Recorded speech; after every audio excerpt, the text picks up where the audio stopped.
Luc, chapitre 19. Jésus était entré dans Jéricho et traversait la ville. Or, un homme riche appelé Zachée, chef des collecteurs d'impôts, cherchait à voir qui était Jésus, mais il n'y parvenait pas à cause de la foule, car il était de petite taille. Il courut en avant et monta sur un sycomore pour voir Jésus, parce qu'il devait passer par là. Lorsque Jésus fut arrivé à cet endroit, il leva les yeux, le vit et lui dit: Zachée, dépêche-toi de descendre, car il faut que je m'arrête aujourd'hui chez toi. Zachée s'empressa de descendre et l'accueillit avec joie. En voyant cela, tous murmuraient en disant: Il est allé loger chez un homme pécheur. Mais Zachée, se tenant devant le Seigneur, lui dit: Seigneur, je donne aux pauvres la moitié de mes biens et, si j'ai causé du tort à quelqu'un, je lui rends le quadruple. Alors Jésus dit à son propos: Le salut est entré aujourd'hui dans cette maison, parce que lui aussi est un fils d'Abraham. En effet, le Fils de l'homme est venu chercher et sauver ce qui était perdu. Comme la foule écoutait cela, Jésus ajouta une parabole. En effet, il était près de Jérusalem et l'on croyait que le royaume de Dieu allait apparaître immédiatement. Il dit donc: Un homme de haute naissance partait dans un pays lointain pour se faire désigner roi et revenir ensuite. Il appela 10 de ses serviteurs, leur remit 10 pièces d'or et leur dit: Faites-les fructifier jusqu'à ce que je revienne. Cependant, ses concitoyens le détestaient et ils envoyèrent une délégation après lui pour dire: Nous ne voulons pas que cet homme règne sur nous. Lorsqu'il fut de retour après avoir été désigné roi, il fit venir les serviteurs auxquels il avait donné l'argent afin de savoir quel bénéfice chacun avait fait. Le premier se présenta et dit: Seigneur, ta pièce d'or en a rapporté 10. Il lui dit: C'est bien, bon serviteur. Parce que tu as été fidèle dans une petite chose, reçois le gouvernement de 10 villes. Le deuxième vint et dit: Seigneur, ta pièce d'or en a produit 5. Il lui dit: Toi aussi, sois établi responsable de 5 villes. Un autre vint et dit: Seigneur, voici ta pièce d'or que j'ai gardée dans un linge. En effet, j'avais peur de toi parce que tu es un homme sévère. Tu prends ce que tu n'as pas déposé et tu moissonnes ce que tu n'as pas semé. Il lui dit: Je vais te juger sur tes propres paroles, mauvais serviteur.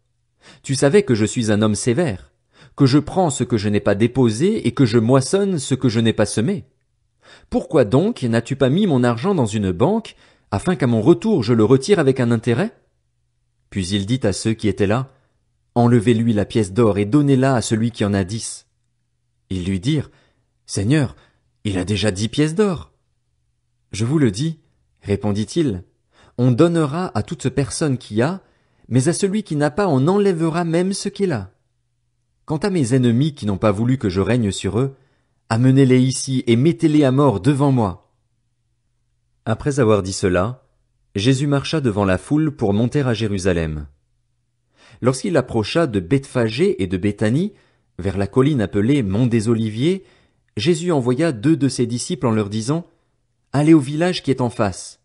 Quand vous y serez entrés, vous trouverez un ânon attaché sur lequel personne n'est encore jamais monté. Détachez-le et amenez-le. Si quelqu'un vous demande: Pourquoi le détachez-vous? Vous lui répondrez: Le Seigneur en a besoin. Ceux qui étaient envoyés partirent et trouvèrent tout comme Jésus le leur avait dit. Comme ils détachaient l'ânon, ses maîtres leur dirent: Pourquoi détachez-vous l'ânon?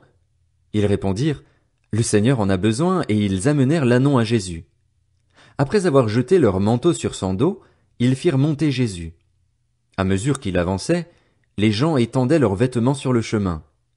Déjà il approchait de Jérusalem, vers la descente du mont des Oliviers.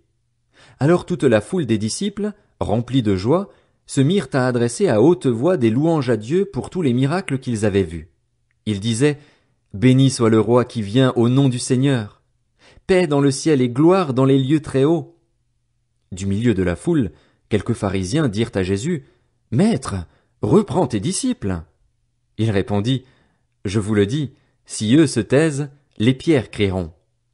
Quand il approcha de la ville et qu'il la vit, Jésus pleura sur elle et dit: Si seulement tu avais toi aussi reconnu, aujourd'hui, ce qui peut te donner la paix. Mais maintenant, cela est caché à tes yeux. Des jours viendront pour toi où tes ennemis t'entoureront d'ouvrages fortifiés, t'encercleront et te serreront de tous côtés. Ils te détruiront, toi et tes enfants au milieu de toi, et ils ne laisseront pas en toi pierre sur pierre, parce que tu n'as pas reconnu le moment où tu as été visité. Jésus entra dans le temple et se mit à en chasser les marchands. Il leur dit, il est écrit, mon temple sera une maison de prière, mais vous, vous en avez fait une caverne de voleurs. Il enseignait tous les jours dans le temple. Les chefs des prêtres, les spécialistes de la loi et les chefs du peuple cherchaient à le faire mourir. Mais ils ne savaient pas comment s'y prendre, car tout le peuple l'écoutait, suspendu à ses lèvres.